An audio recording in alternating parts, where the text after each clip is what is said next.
I bring you grace and peace from God our Father and our Lord and Savior, Christ Jesus. Amen. Well, you probably figured this out about me, and I suspect that I have a lot of common ground with many of you here, but I'm a baby boomer. I was born in that period between 1946 and 1964. Whether you were born in that time frame, you were a baby boomer. All right, how many of those do I have here? A fair amount. Awesome. Where'd you go? All right. So, as a baby boomer, we have general characteristics. These are sort of, based on some research about who baby boomers are. This is what they say about us. That baby boomers have a strong work ethic. Strong work ethic. That baby boomers are goal, G-O-A-L, goal-oriented. Baby boomers tend to be team-oriented. Right? And according to my daughter, who works at Publix and sees a lot of baby boomers come in, they complain a lot about it when their cakes aren't exactly right. So we're complainers. But one of the other characteristics that I have found in my life about being a baby boomer, and I wonder if you did too, is that we baby boomers were raised on TV.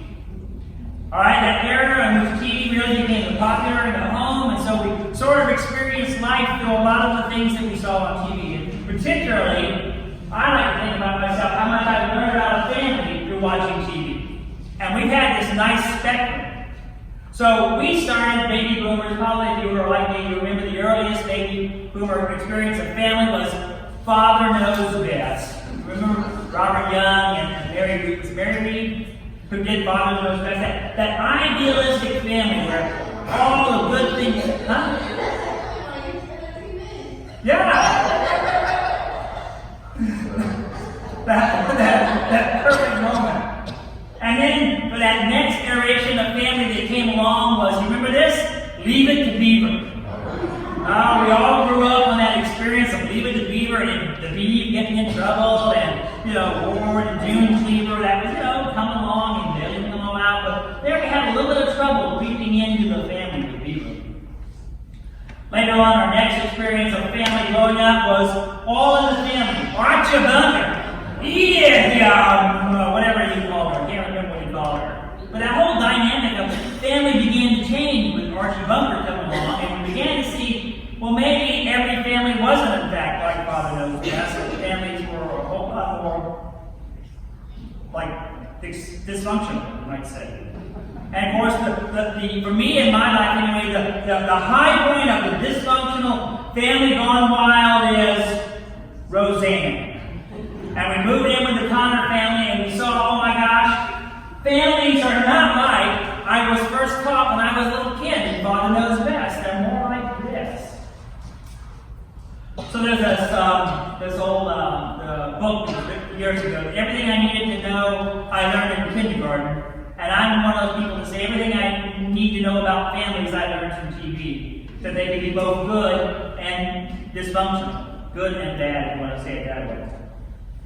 But the thing about families is that, whether we like it or not, we all learn how to be a family from watching the family we grew up in. If you think about it, you are just like your mom or your dad when you were their child, when you were growing up. The things that they did and the ways that they acted taught you how to be a family and how to function within a family. Then as your siblings came along, you learned a little bit more like that. It's called family dynamics.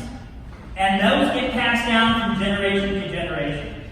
People learn how to be families by watching families, who watch families, and so forth and so on. Kind of the idea of how it works. We learn how to be families from generation.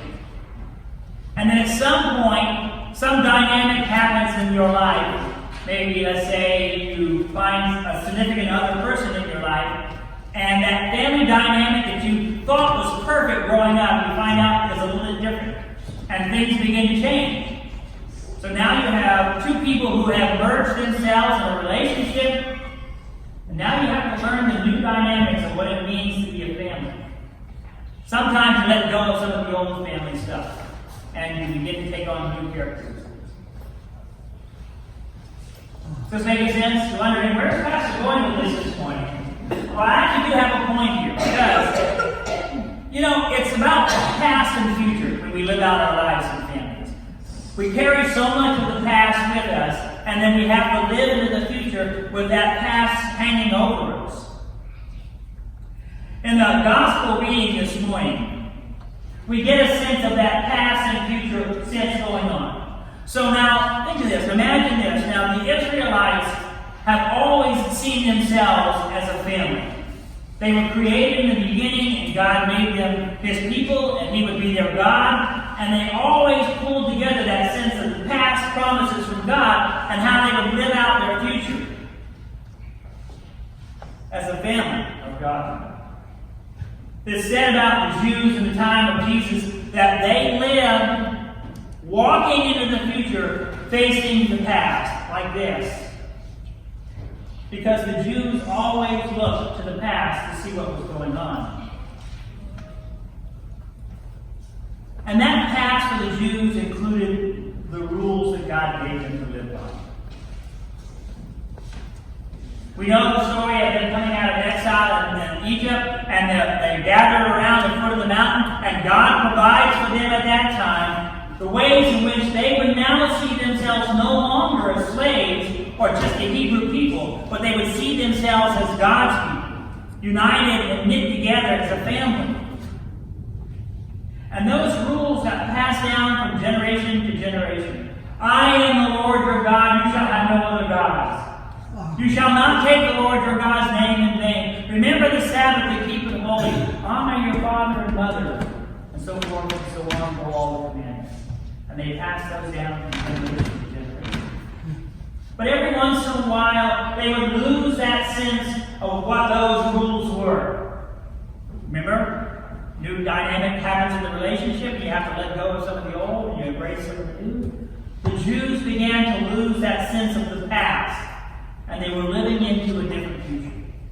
And when they lived that way, God would send a messenger every so often to remind them whose they belonged to. That they weren't just some random people, but they were God's people. And so today we get in our New Old Testament reading Moses. Now, in this reading, which we don't know all about, now Moses is nearing the end of his life. And they're just about ready to cross over into the promised land. And Moses gathers those people together one last time and gives them a sense of what it means to live together with each other. He reminds them that they were God's people, that God had fulfilled a promise that He had made to Abraham, Isaac, and Jacob, that God would continue to be with them just as God had always been with them in the wilderness, that they would be His children, and that God would watch over them. But they would have to choose to live into that sense of belonging to God. That's always the way it is when the people have this relationship with God. God's grace is always there, but we have to at some point choose to live into that grace.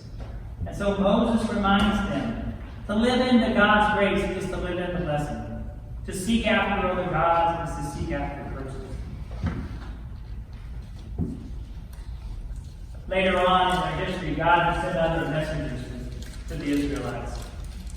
We got the message from Moses today.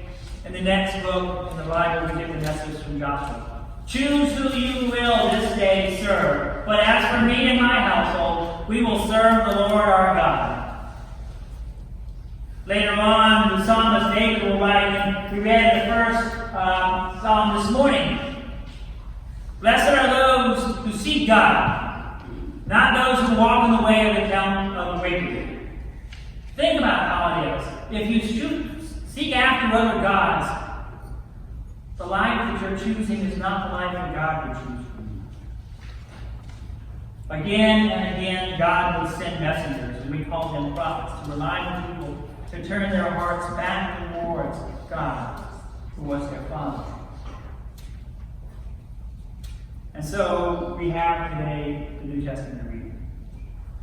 And we have Jesus coming to the people once again to remind them of how it is that they were to live with God. But now, before we go any further, let me start off by saying, let me make it clear by saying, when Jesus says in the scriptures this morning, hate your father and your mother, your sister and your brother, your wife and your husband. That's not what he means. He's not saying to hate you, because the word here actually means come over to me where I'm at. It's a sense of set a different priority in your life. Jesus never wants us to hate him. I mean, even Jesus says so far as to love your enemies. So with that cleared up, I want to ask you this morning, have you thought about what it is that Jesus was telling you? If you think about what it costs to be a follower of Jesus, Jesus came and he was setting for the people a whole different sense of reality for them. He wanted a radical shift in their life from where they were to where he was calling them to be. He wasn't calling them necessarily to someplace new, but he was calling them back to that initial relationship with God. God had always been their people, but the people had strayed. And now Jesus says to them, come back to the Lord your God. Make this God your family.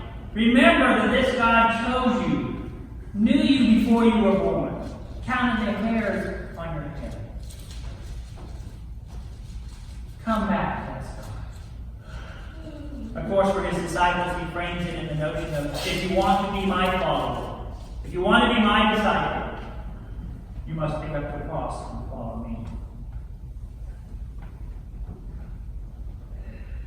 It's not easy remembering always what you're called to live as a Christian. You would think it would be because we're here on a Sunday morning, so it's meaningful to us. But often we lose that sense of what it means to belong to God and to be God's children. Jesus wanted them to remember what the costs were. It would mean that our lives would have to change. We would have to really invest ourselves in living the way that God wanted us to live. Living that way would give us power. I love the way that sometimes you don't get it all in the English, but in the Greek language here, when Jesus talks about becoming one of my followers, that word becoming is actually the word for dynamite. That's how powerful an example of the kind of transformation that happens in our lives when we are followers of Jesus. The power to totally remake our lives and to totally live more fully into what God is calling us to live. Is that kind of living easy? Of course not. Is that kind of commitment easy? Of course not. It's going to cost. Jesus tells us that. Each of us must pick up our own sense of what separates us from living as God wants us and bear that until that time in which we can put that away and embrace God. Living for God is never easy, but it's always the right thing to do.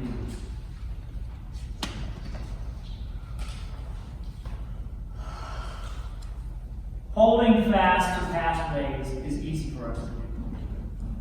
It's easy for us to always continue to do what we've always done before because it's what we're most comfortable with. Think about when you first noticed that you were part of a family, and if that's the case for you, a new family. Think about how difficult it was to let go of the old and change the new. This new way of being in relationship with others.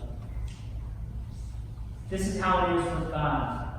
Once the church is strayed, or once people stray from God, it's easy to keep on doing those old ways and not to invest in something. But remember, God doesn't call us to live in the past. God calls us to live in the future. We're not prisoners of our past, but we are fulfillers of the promise of the future.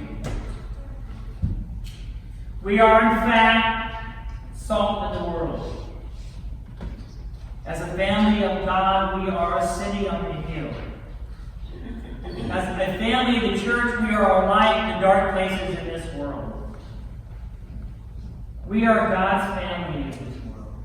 And yes, some of us in our nuclear family are like Father Knows Best. Though I'll be honest with you, I've never seen one of those families in my whole life. And some of us are like Roseanne. But God loves us all. And God calls us all to the work of His work with our hands. Amen.